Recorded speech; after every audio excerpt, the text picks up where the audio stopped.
Hi everyone, welcome back to my channel, Made You Book. My name's Gretchen and today I'm going to be doing a January wrap up. So this month was a little light on books for me.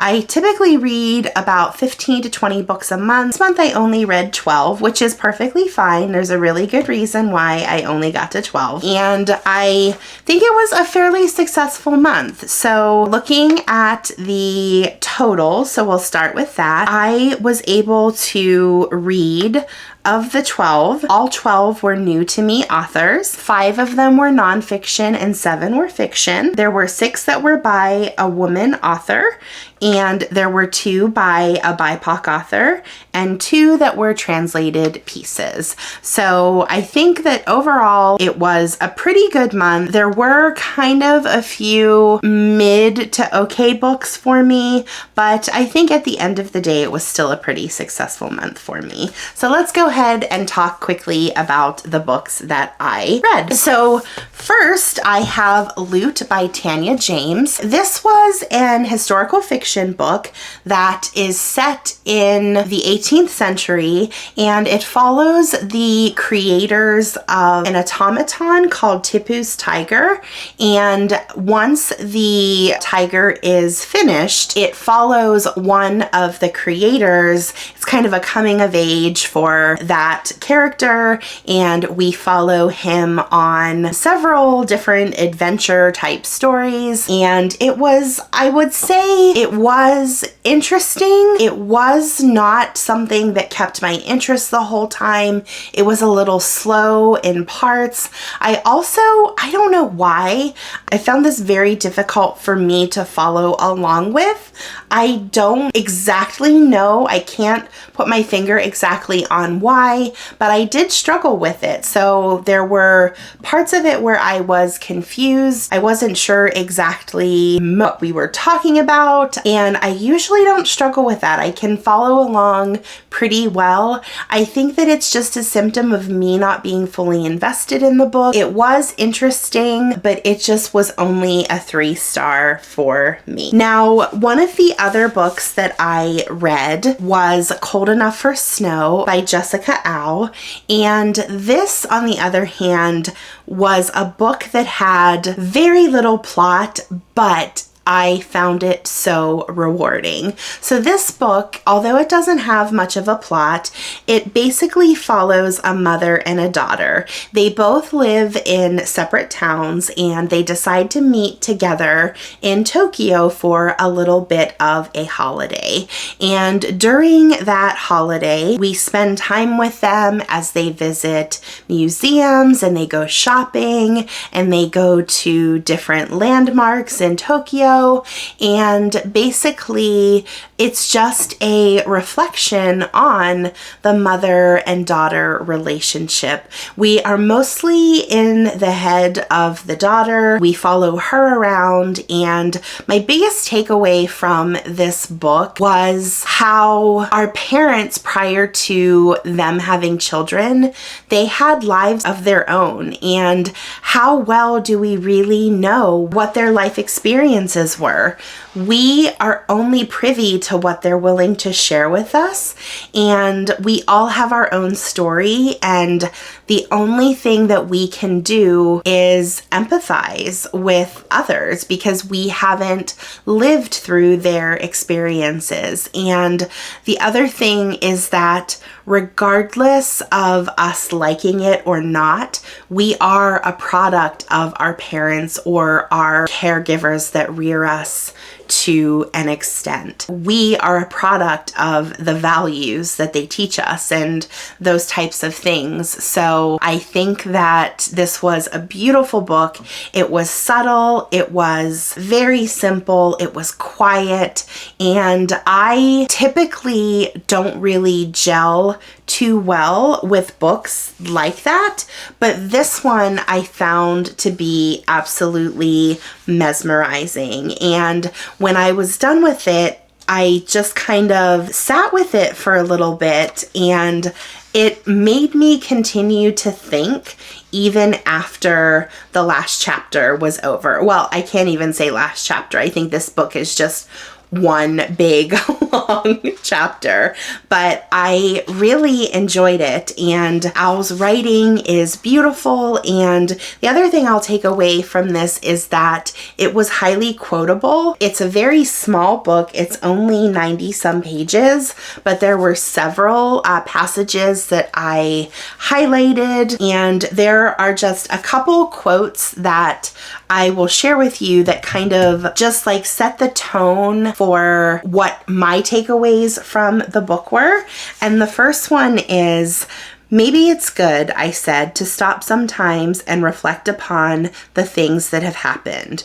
Maybe thinking about sadness can actually end up making you happy." And the other one is, "I knew that if I had a daughter, she would live partly because of the way I had lived, and her memories would be my memories, and she would have no choice in the matter." And I think that that's just such an interesting perspective, and definitely does a great job of exploring that mother-daughter relationship and legacy, and also getting us to be more in tune with the people in our lives and the past that they had before we became a part of their lives. So I really enjoyed this one, and I do recommend it if you like those quiet, subtle novels that you get more of a feeling from than a plot. The other book that I read, and I'm not going to do too much with this because I already did a full-length review, but that is Northwoods by Daniel Mason. I loved this book. This was my first 5-star book of the year, and I am so happy that I read it.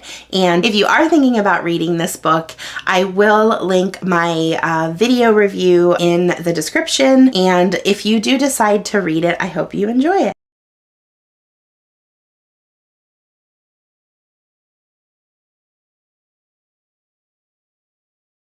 Now, one of the other books that I finished was actually to complete a prompt for Ben Reads Good, his reading challenge, the Read Good Challenge. And the January prompt was read a book that had a author with some variation of the name Anne.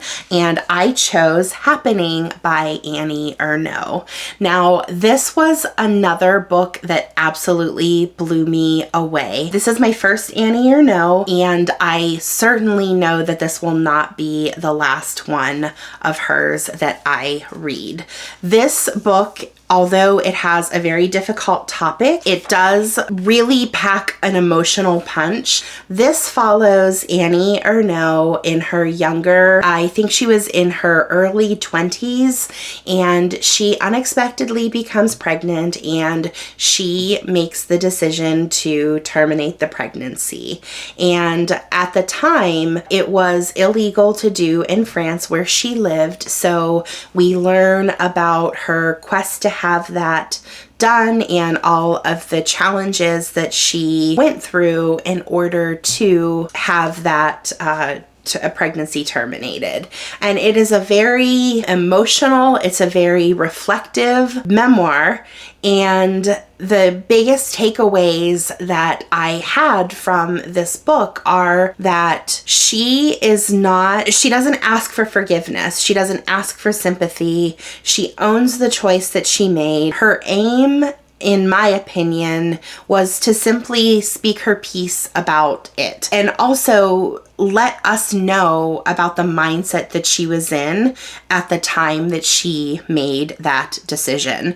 At the time, it was a very, what maybe seems like an easy or quick choice that she made, but it was her choice, and she has to live with it regardless of whether the reader agrees with her for having it done. It was the best decision for her at the time, and she has lived with that trauma for the entirety of her life. That decision has molded her, and it's nothing that she is ever going to be able to wash away. And people shaming her and villainizing her for that decision that she made, it's not helping her. It doesn't change what happened. She clearly is still struggling from the trauma of that decision, and it's still right for us to pass judgment on people who make those tough decisions and end up having to make decisions like that they have to live for and regret for the entirety of their lives. And I think that it was a tough read. It was very sad, but I think that any woman that has ever grappled with an abortion or even remotely considered one should read this book. And I think that they could find solace in it. I think that they could find an ally in Annie Ernaux. And I really do think that she's an amazing writer. I cannot believe that she was able to write something that was under 100 pages and impact me emotionally the way that she did. It was simple. It was to the point. She has a gift for saying the most profound things in the most concise manner. And I would read a sentence and I would be absolutely floored. Like, how did she just do that? It was raw, it was honest, and I think it was extremely brave of her to come out with something like this because she knows, and I'm sure she still gets the judgment, and she is still villainized by people that don't understand why she made the decision that she did. But I think that by reading something like this, by reading a memoir like this, that we can better understand people's motives, and whether or not we agree with them,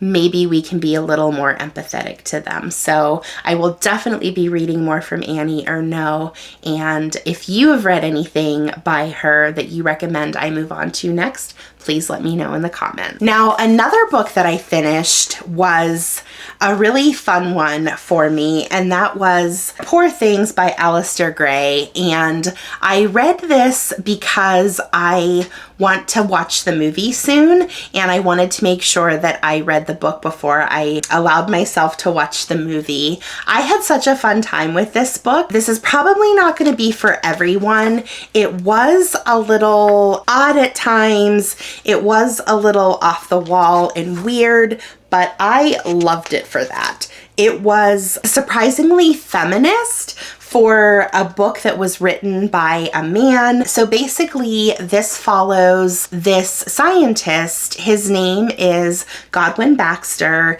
and he stumbles upon this woman and he resurrects her from the dead, basically. And she becomes his benefactor.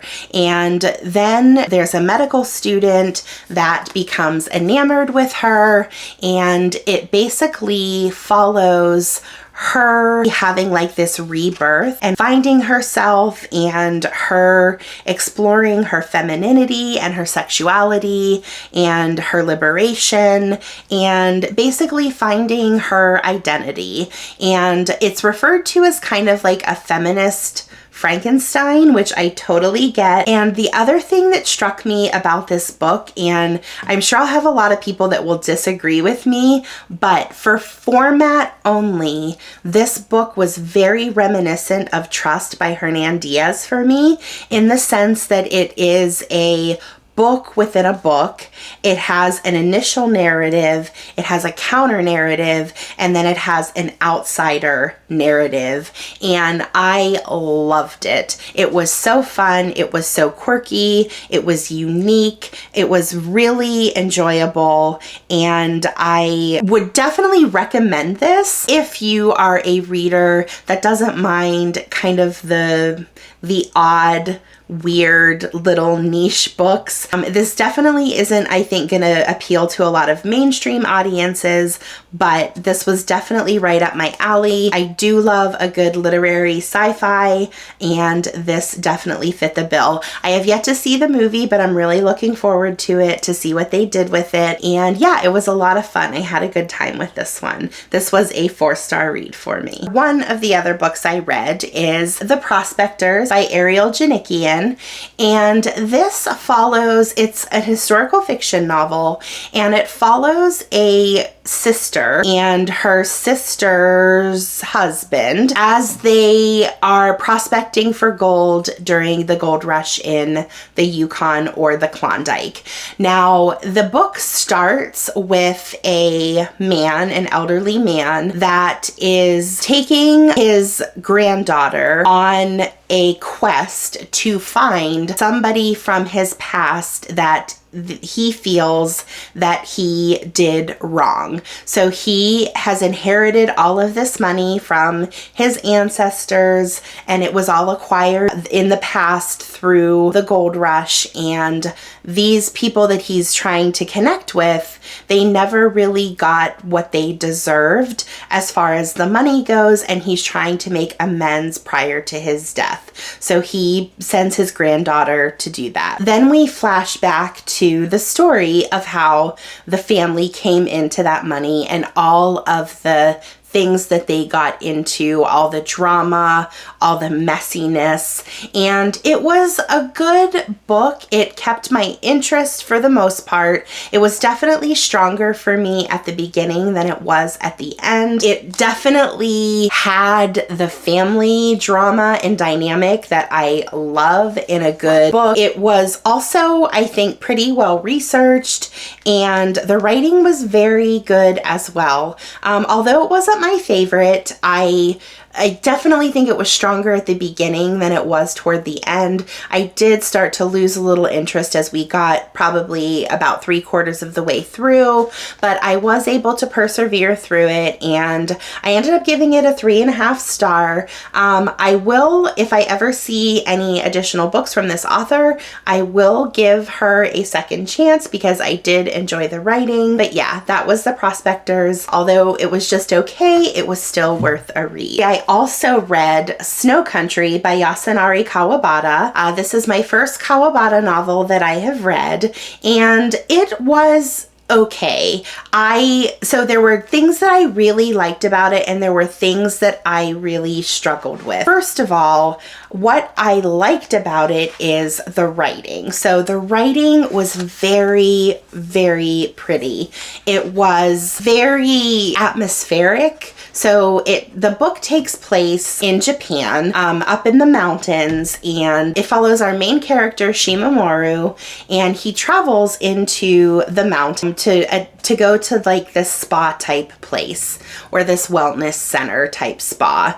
And while he is there, he continues to meet up with this geisha named Komiko that works there, and he develops a relationship with her, and they have this affair. Now, their relationship dynamic for me was very strange, and I think one of the things that I disliked about this book was the servitude. Now, I know we're talking about a man and a geisha, and that is the culture, and that is what is to be expected from a geisha. But it was still kind of disturbing to read about her wanting to have more to say, her trying to be a person with thoughts and feelings, and her not being able to express them as much as she would likely want to because of that dynamic. This book was also highly misogynistic, but once again, this book was written in the 50s, so it's something that I knew to expect from the time and the culture. I also struggled with I went into this book thinking that it would be more of a love story. The synopsis of the book led me to believe that, but I didn't find there to be any love within this book. It was very bleak. It was very sad. It was very depressing. The one thing that I did say earlier is that Kawabata is brilliant at setting the tone and using the surroundings and the setting as part of the story. And I think that that was actually my favorite part of the book. But although this wasn't my favorite, I am definitely going to pick up more from this author just because I did think that the writing was beautiful, and I'm hoping for maybe a little more plot heavy story in the future from this author as I continue to read his backlist. So yeah, it wasn't a hit for me, but I still enjoyed it enough to pick up something else from Kawabata.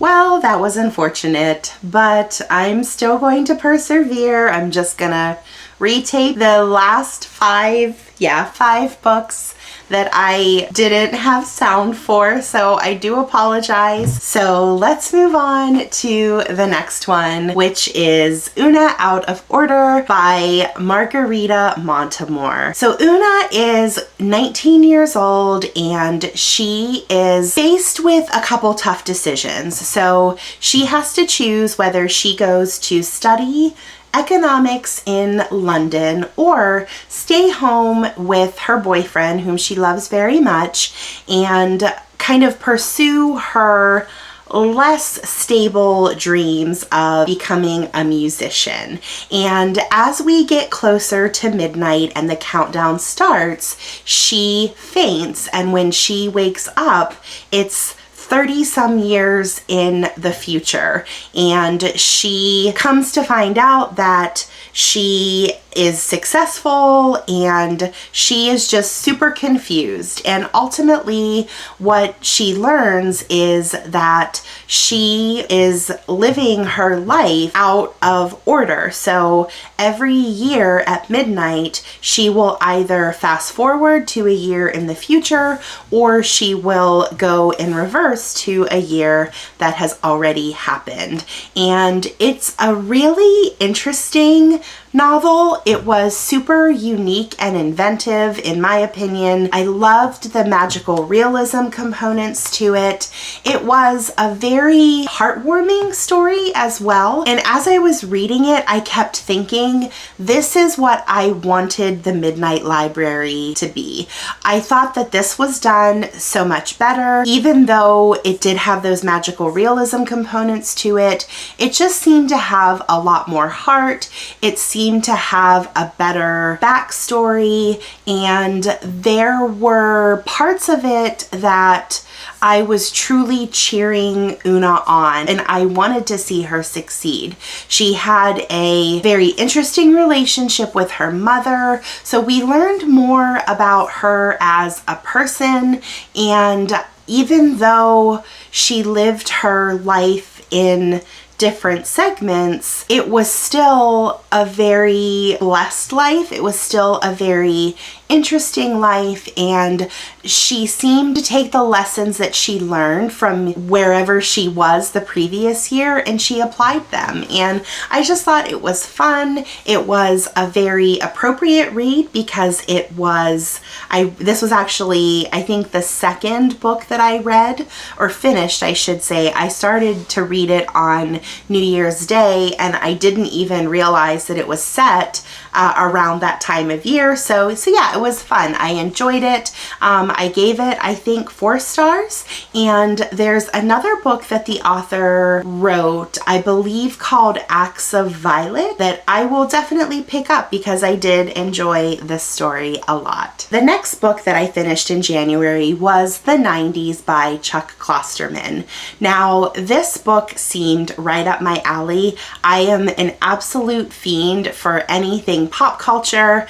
I grew up in the 80s and 90s, so this is definitely in my wheelhouse, and I was really looking forward to taking that stroll down memory lane and having a lot of nostalgic feelings while reading that book, being reminded of things that I lived through. Now, I say that because although I enjoyed the book, it was not my favorite. I thought that it was good, but I wanted it to be funnier, and that might just be my problem. So I don't know if any of you are familiar. VH1 did a series several years ago called I Love the 80s, and they did another one for I Love the 90s, and I loved those shows. I absolutely adored them. They were so funny. They had great insight on the trends and the current events at the time, and they had these great commentators that were super funny that would just come in, and it was such a romp, and it was so funny. But I went into this book expecting that, and this just totally fell flat for me. There were parts of it that I found funny, but it just wasn't enough to make this book super memorable for me. And although I was getting that nostalgic and reminiscent feeling, it just didn't hit the way that I wanted it to. I will read other things from Chuck Klosterman, but yeah, I was sadly kind of disappointed in this one. Another nonfiction book that I finished in January was The Psychology of Money by Morgan Housel. And this was another book that I had really high hopes for. I had heard from so many people that they were reading it and they were loving it and they got so much out of it. And sadly, this was another one that just fell flat for me. I understand the author's intentions, but this just seemed a little juvenile for me. As an adult in my 40s, reading a book about finance or money, I'm looking to get something profound out of it. And to me, this book catered more toward the younger audience. I think that this would be a great read for anybody that is either coming out of high school going into college or coming out of college and getting their first job. But sadly, this just really didn't teach me anything that I didn't already know about money. However, I will say that it did kind of opened my eyes to a couple things. And the first is, I loved how the author focused on the fact that money means different things to everybody. Success means something different to everybody. And what works for one person as far as finances goes does not work equally for another person. So learning that you have to cater your financial strategy based on what motivates you, which I know sounds like a given, but so many times when we talk about money, we all hear the same advice over and over and over again from everybody. All of like the money gurus that are out there is what I mean when I say everybody, but it really does impact your decision as to what truly motivates you and why you are trying to do the things that you want to do with your money. And I found that that part of the book was done very well. And I really liked the approach that the author took. It wasn't preachy. They weren't pushing anything down your throat. So I think if I stumbled upon anything else that this author read about a different topic, then I would likely pick it up. But like I said, it was a little too juvenile for me, but I do think that there is a good audience out there for this book. Keeping on trend with nonfiction, I also read The Empire of Pain by Patrick Radden Keefe, and this is a story that follows the legacy of the Sackler family. And for those of you that are not familiar, the Sackler family is the family that owned Purdue Pharma, and they were responsible for the mass distribution of OxyContin and the advertising and marketing of OxyContin, and they are very commonly believed to be the very reason why we have an opioid crisis in the States to this day. And this book was, wow, it was very tough to get through at times, and not because the writing was bad or it wasn't an interesting story.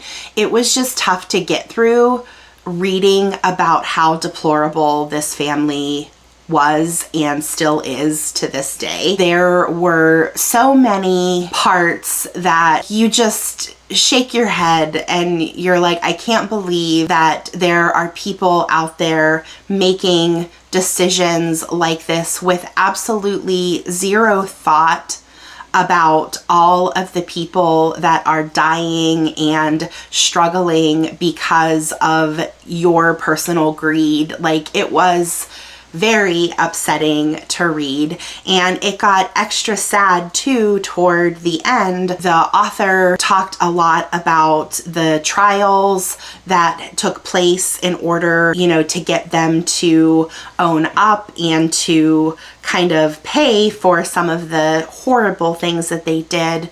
And reading those firsthand accounts from family members that lost loved ones was very sad and heartbreaking. I was fascinated by the story of the Sacklers. I live close to Appalachia, where all of this kind of started as far as the opioid crisis.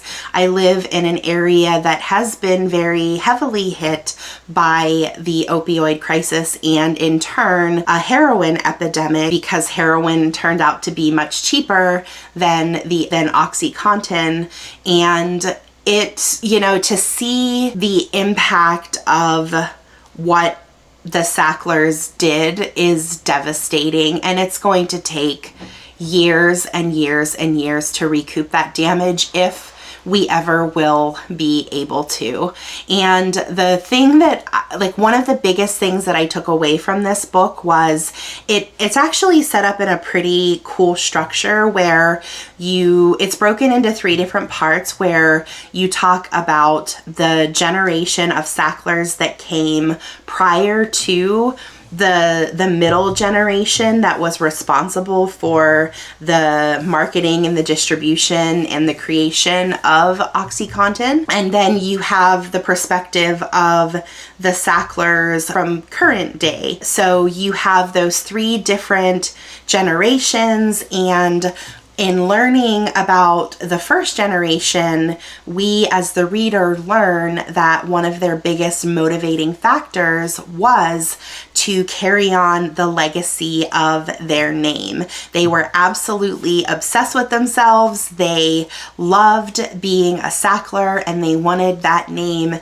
to carry a great legacy. And how that legacy has just disintegrated based off of the choices of the generations to come after was very interesting. And then also another part of it that was really hard to read was learning about how the current generation that is once removed from the people that were directly responsible, how they are trying to dismiss it, how they're trying to come up with all of these excuses to assuage their guilt for what their family has done. And it was really, I found it to be very engaging. I found it to be very interesting.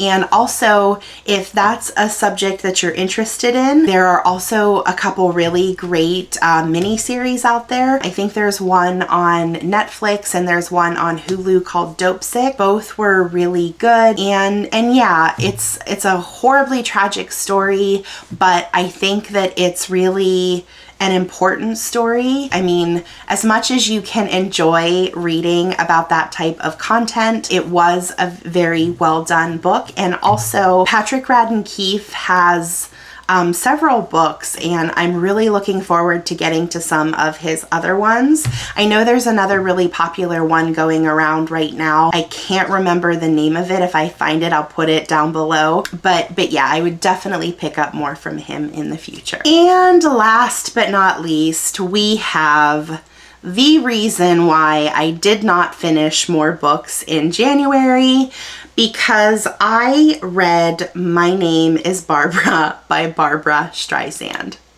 Now, I don't know what possessed me to pick this book up. It comes in at over 1,000 pages. And I really don't know much about Barbra Streisand. I do now, but I didn't at the time. And I was kind of interested. Like, I knew of her. I knew the movies that she was in and she made, and I was familiar with some of her music, but I didn't really know a whole lot about her life outside of the spotlight. So that was interesting, and it was kind of cool to learn about all of the work that she did for each of those projects that she had. So it was fun learning about her getting her start in the music industry and then ultimately Hollywood, her transition from being an actress to a director. It was also very interesting to learn about things that she did during the process of making the movies, like specific decisions that she made, like when she was talking, for example, about Yentl and working with Mandy Patinkin, and like I found that interesting because I love Mandy Patinkin and I loved him in The Princess Bride, and I didn't even realize that he was in Yentl, but she talked about how she set up certain scenes and also a lot of the struggle that she had as a woman director in Hollywood, how she got recognition from the Golden Globes, but she didn't get it from the Academy.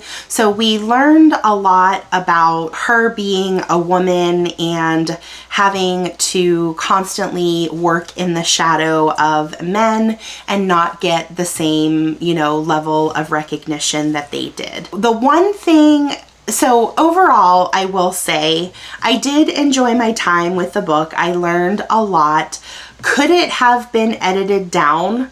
Yes, it could have easily been cut in half, but I understand that she had a lot to say, and knowing just based on her stories of how particular she was about directing and getting her way with putting the art that she wants to put out there in the way that she wants it to be depicted, I can very well understand why this book was so long, because I honestly don't think that she would have responded very well to an edit.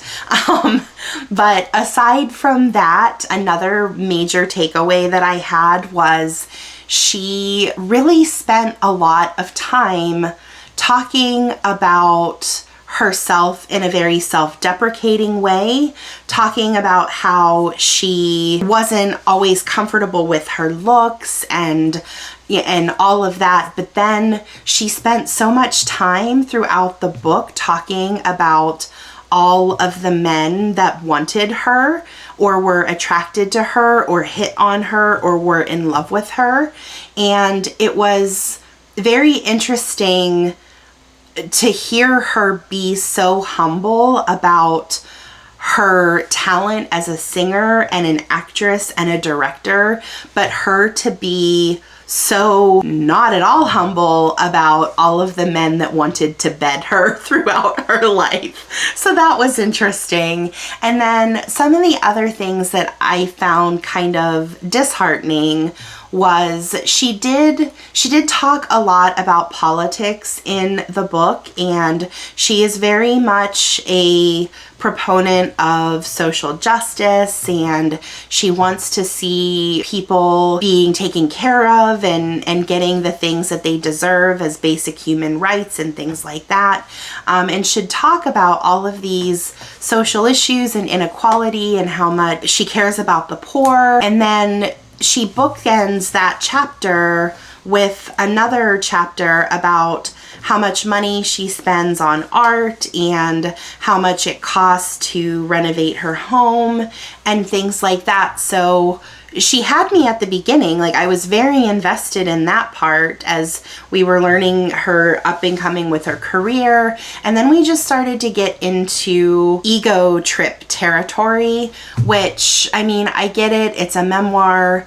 It doesn't mean that I hated the book. I didn't hate it, but it just had a lot of contradicting information in it, and it just at the end seemed to be very much egocentric, and you know, that's on me. That's what I get for reading a memoir. I would have been very happy with just learning about her early career and her getting to the point where she was famous. I found that part most fascinating. Another thing that I did like about the book was it being as long as it was. I supplemented between the hardcover and the audiobook. The audiobook she narrates, and what I enjoyed about that is that anytime she was talking about a song or a collaboration, she played the audio of the song. So if the reader or listener was not familiar with the song, you could hear it and kind of hear exactly what she was talking about, which I thought was super fun. And also, her being the narrator, she was very animated in the way that she presented the audiobook. So like, she would giggle and she would laugh and, you know, make little noises and get very excited over things. And that was kind of fun because it was almost like she was actually telling you a story as opposed to reading the book word for word. So am I glad I read it? Yeah, I would say I'm glad I read it. Would I suggest that you read it if you're not a fan of Barbra Streisand? I would not. Like I said, I don't know what I was thinking in picking it up, not really being a huge fan of hers, but I did get something out of it, and it was definitely worth a read. I think if you're a fan, you're gonna get a lot more out of it than a non-fan, so that's why I wouldn't suggest it to any readers that maybe aren't familiar with her, but just be prepared that you're gonna be in it for the long haul. 1,040 pages, and the audiobook is 48 hours long, so you really have to be committed to her in order to enjoy it and get through it. So I'll leave that decision up to you. All right, so that is all 12 books. I hope that because my video was cut and didn't have sound for half, I hope I did end up covering all 12 of the books. Are there any of these books that I have talked about that you have read as well, or are you interested in? And until we read again, bye.